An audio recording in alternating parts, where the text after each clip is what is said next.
Hello दोस्तों, स्वागत है आपका कॉमिक्स टाइम्स में। और आज हम शुरू कर रहे हैं दुष्ट गंधर्व का दूसरा भाग।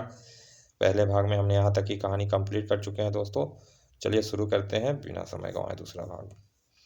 अगले दिन ही राजकुमार ने पूरे राज्य में घोषणा करा दी, जो कोई भी व्यक्ति चंद्रकेतु पर्वत पर महल बनाकर वहां पर नदी ला देगा उसे राजकुमार बहुत धन देंगे।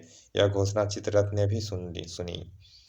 चंद्रकेतु पर्वत पर महल बनाना और नदी लाना तो मेरे बाएं हाथ का काम है। इस बहाने मैं महल में पहुंचकर प्रियंका का अपहरण कर सकता हूं। और मन ही मन प्रियंका के अपहरण की योजना बनाता चित्ररथ महल की ओर चल दिया। महल में राजकुमार सुतकीर्ति के पास जाने से पहले चित्ररथ शिल्पी के रूप में परिवर्तित हो गया। और फिर महल में राजकुमार सुतकीर्ति के पास पहुंचकर चित्ररथ ने कहा, राजकुमार जी, मैं आपकी घोषणा सुनकर पांचाल प्रदेश से आया हूँ। मैं कुछ सप्ताह में पर्वत पर महल बनाकर नदी ला सकता हूँ। सच, यदि तुम इस काम में सफल हुए तो हम तुम्हें मुंह मांगा पुरस्कार देंगे। राजकुमार जी, मैं कल से ही महल का निर्माण प्रारंभ कर देना चाहता हूँ।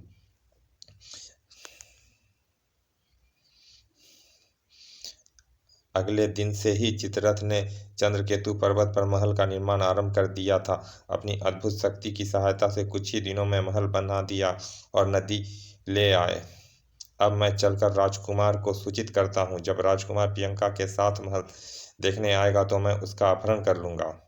और फिर महल में पहुंचकर चित्ररथ ने राजकुमार सुतकीर्ति को सूचित किया, सच, तुमने महल बनाकर इस पर्वत पर नदी भी बहा दी। शिल्पी, तुम कोषागार में से चाहे जितना धन ले सकते हो। अब हम शीघ्र ही प्रियंका से विवाह करेंगे। प्रियंका के लिए ही तो मैंने महल और नदी का निर्माण किया है। प्रियंका से मैं विवाह करूंगा, तुम नहीं। शिल्पी, तुम यहीं ठहरो, मैं अभी जाकर यह शुभ सूचना प्रियंका को सुनाता हूँ। और राजकुमार तेज कदमों से प्रियंका के कमरे की ओर चल दिया। और फिर कुछ देर में राजकुमार प्रियंका को लेकर चंद्रकेतु पर्वत की ओर चल दिया। उसके साथ बहुत से सैनिक भी चल रहे थे। महल देखते हुए अवसर पाकर मैं प्रियंका का अपहरण कर ले जाऊंगा। महल देखते हुए मैं अवसर मिलते ही कहीं भाग जाऊंगी। अब तो प्रियंका को मुझसे विवाह करना ही पड़ेगा। चित्ररथ ने राजकुमार और प्रियंका को सारा महल दिखा दिया। अब यह शयन कक्ष तो अति सुंदर है। शिल्पी, तुमने सचमुच बहुत अच्छा महल बनाया है। राजकुमार जी, यहाँ से देखिए, नदी के किनारे कितना सुंदर दिखाई देता है। अति सुंदर। मेरा मन करता है सारा दिन मैं यहाँ बैठकर मैं नदी को देखता रहूं। अभी वह दोनों नदी की सुंदरता में खोए हुए थे कि अवसर पाकर प्रियंका दूसरी ओर चल गई। यह अच्छा अवसर है। दोनों अपनी बातों में व्यस्त है। मैं बाहर निकल जाती हूँ और प्रियंका अकेली कहीं जा रही है। राजकुमार, इसे कोई बहाना बनाकर मुझे प्रियंका के पीछे जाना चाहिए। उधर जल्दी जल्दी सीढ़ियां उतरकर प्रियंका महल के प्रांगण में पहुंची। कहाँ जा रही हो प्रियंका? तुम्हें मेरे साथ चलना होगा। तुम कौन होते हो मुझसे पूछने वाले? क्या तुम नहीं जानते कि मैं राजकुमार की होने वाली दुल्हन हूँ? जानता हूँ, बहुत अच्छी तरह जानता हूँ राजकुमारी प्रियंका, लेकिन तुम नहीं जानती कि मैं कौन हूँ। कौन हो तुम? और तभी वह अपने असली रूप में परिवर्तित हो गया। ओह, मैं चित्ररथ हूँ, तुम्हें साथ ले जाने के लिए पृथ्वीलोक में आया हूँ। और आज मैं तुम्हें अपने साथ लेकर ही जाऊंगा। आज तुम्हें कोई नहीं रोक सकेगा। नहीं नहीं, मैं तुम्हारे साथ कभी नहीं जाऊंगी, कभी नहीं। और इतना कहते ही प्रियंका तेजी से महल के दरवाजे के बाहर खड़े सैनिकों की ओर भाग निकली। ओ, सैनिकों के पास चली गई। कोई बात नहीं, अब ऐसा चक्कर चलाऊंगा कि प्रियंका को मेरे बनने से कोई नहीं रोक सकेगा। और फिर कुछ सोचकर चित्ररथ शिल्पी के रूप में सुतकृति के पास पहुंचा। शिल्पी, तुम कहाँ चले गए थे? बहुत देर हो गई, अब वापस चलते हैं। राजकुमार जी, मैं आपको एक अति सुंदर कक्ष दिखाना भूल गया। मेरे साथ चलकर वह कक्ष भी देख लीजिए। और फिर बहुत सी सीढ़ियां उतरकर चित्ररथ राजकुमार को एक विशाल कक्ष में ले गया। शिल्पी, इस कक्ष में तो कोई विशेषता दिखाई नहीं दे रही। यह कक्ष तो इस दीवार के भीतर है राजकुमार। देखिए, मैं यह कल दबाकर उस कक्ष का द्वार खोल रहा हूँ। और फिर चित्ररथ ने एक कल घुमाकर विशाल कक्ष का द्वार खोल दिया और द्वार खुलते ही राजकुमार जल्दी से उस कक्ष में प्रविष्ट हुआ। लेकिन तभी चित्ररथ ने उस कक्ष का द्वार बंद कर दिया। अरे द्वार खोलो! नहीं, अब यह द्वार कभी नहीं खुलेगा।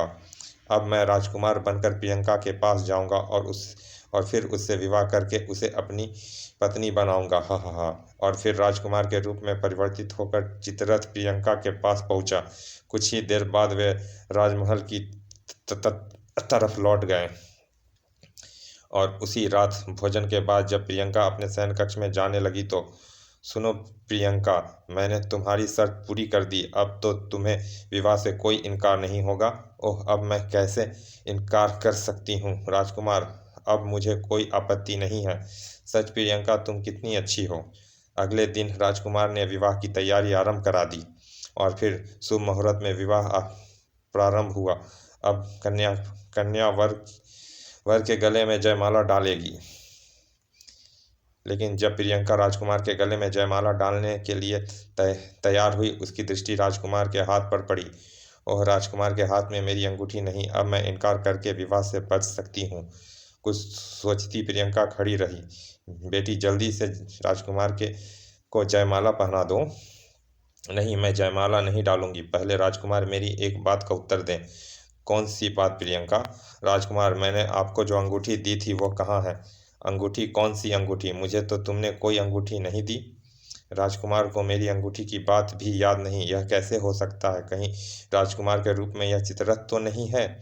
और यह सोचते ही प्रियंका जोर से चीख पड़ी, तुम राजकुमार नहीं हो, चित्ररथ हो। सैनिकों, बंदी बना लो इस बदमाश को। यह राजकुमार का रूप परिवर्तन करके सबको धोखा दे रहा है। और जैसे ही कुछ सैनिक चित्ररथ की ओर बढ़े, वह तलवार लेकर जोर से बोला, खबरदार, कोई सैनिक आगे नहीं बढ़े, नहीं तो मैं एक एक को मार दूंगा। हाँ, मैं चित्ररथ हूँ। मैं प्रियंका को अपने साथ ले जाऊंगा। अगले ही पल अपने वास्तविक रूप में परिवर्तित होकर चित्ररथ ने प्रियंका को पकड़ लिया। नहीं नहीं, मैं तुम्हारे साथ नहीं जाऊंगी। महाराज, मुझे इस दुष्ट से बचाओ, बचाओ। और तभी राजा मृत्युंजय तलवार निकालकर तेजी से उसकी ओर बढ़ा। प्रियंका को छोड़ दो, नहीं तो यहाँ से जीवित बचकर नहीं जा सकोगे। सैनिकों, घेर लो इस बदमाश को। नहीं, कोई भी आगे नहीं बढ़ेगा। लेकिन सैनिक नहीं रुके और चित्ररथ पर टूट पड़े। मारो मारो, भागने न पाए। और इन सब को पराजित करना तो बहुत मुश्किल है। मैं आकाश में उड़कर प्रियंका को ले जाता हूँ।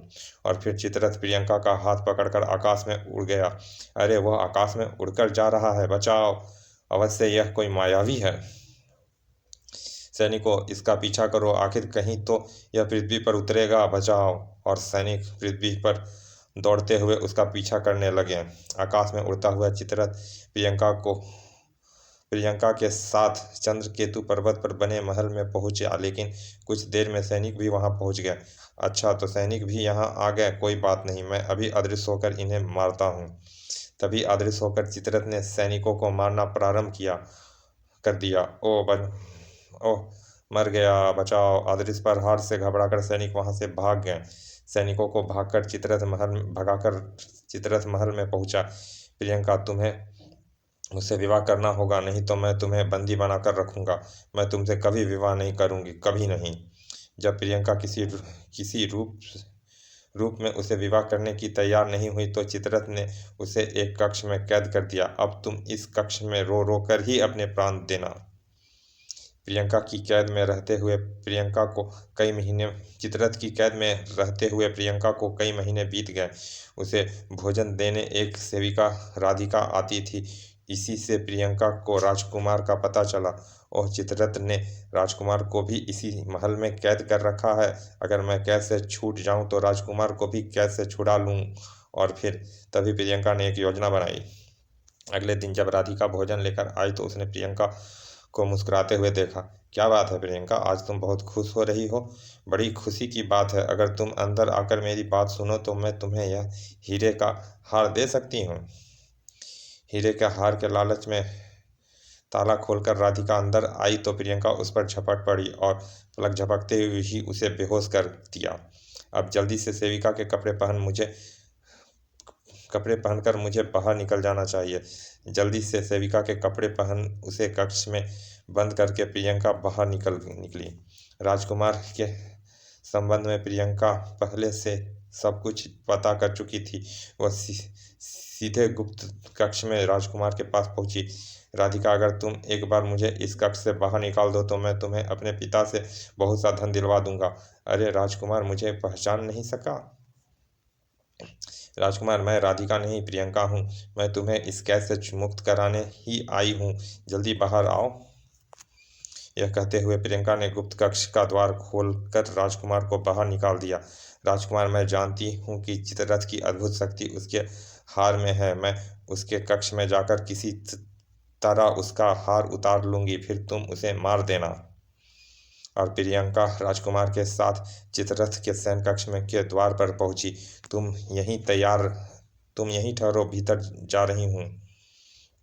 राजकुमार के द्वार पर खड़ा करके प्रियंका ने कक्ष में प्रवेश किया। चित्ररथ को गहरी नींद में सोता देख प्रियंका उसके पास पहुंची। गहरी नींद में सो रहा है, आज मैं हमेशा के लिए इसे सुला दूंगी।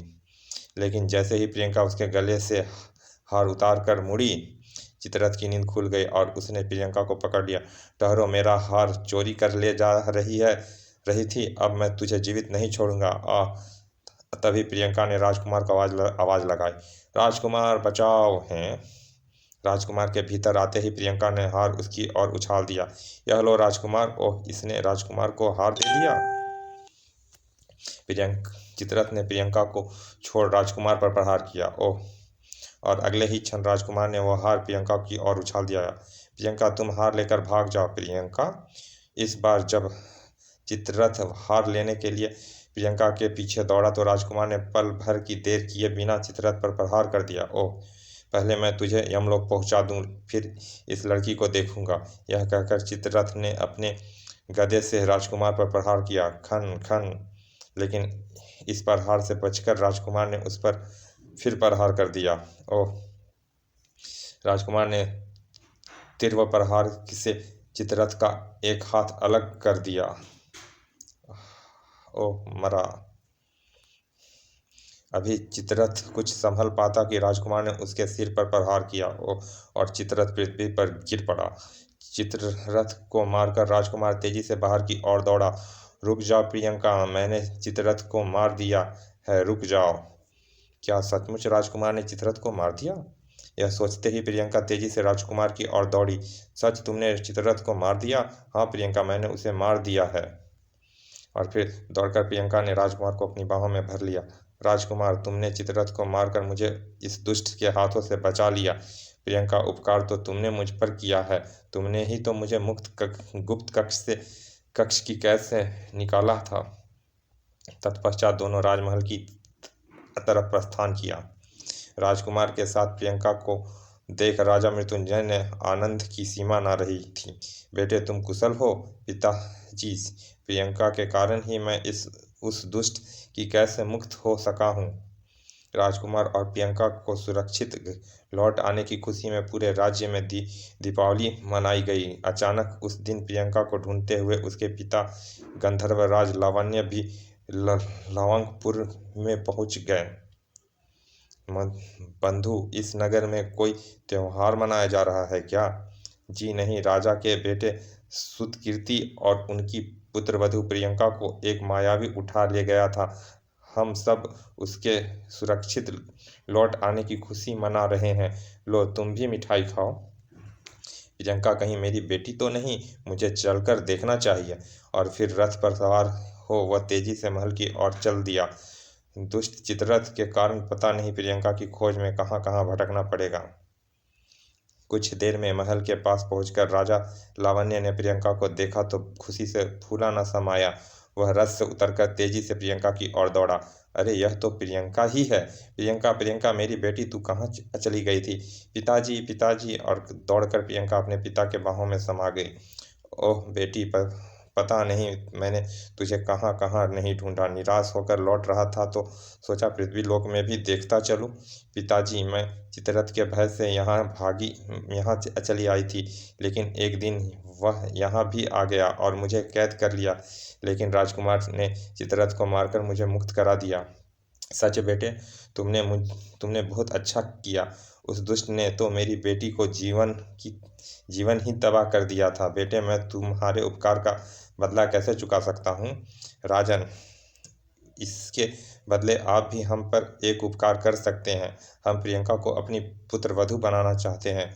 मुझे आपका प्रस्ताव स्वीकार है राजन, लेकिन एक बार मैं प्रियंका से पूछ लेना चाहता हूँ। यदि इसकी इच्छा होगी तो मुझे कोई आपत्ति नहीं होगी। और जब राजा लावण्य ने प्रियंका से पूछा तो वह कुछ ना बोली, बस शर्मा कर रह गई। अच्छा तो बेटी, इससे तुम्हारी स्वीकृति ही मान लूँ।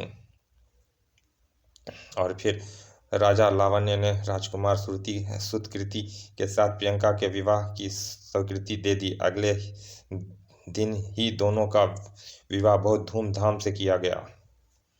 प्रियंका के विवाह के बाद राजा लावण्य ने गंधर्व लोक लौट जाने की इच्छा प्रकट की। बेटी, मैं तुम्हें ले जाने के लिए आया था, लेकिन आज तुम्हें स्वयं छोड़कर जा रहा हूँ। अब यही तेरे माता पिता हैं, आजीवन इनकी खूब सेवा करना। जी पिताजी। कुछ दूर जमीन पर चलकर राजा लावण्य का रथ आकाश में उड़ने लगा। समाप्त। चलिए दोस्तों, ऐसे ही फिर किसी अच्छे से कॉमिक्स के अच्छे से भाग में हम आपसे मिलते हैं। और अभी तक आपने हमारे चैनल को सब्सक्राइब नहीं किया तो प्लीज़ सब्सक्राइब कर दें। चलिए फिर मिलते हैं किसी अच्छे से कॉमिक्स के अच्छे से भाग में। तब तक के लिए धन्यवाद पिता।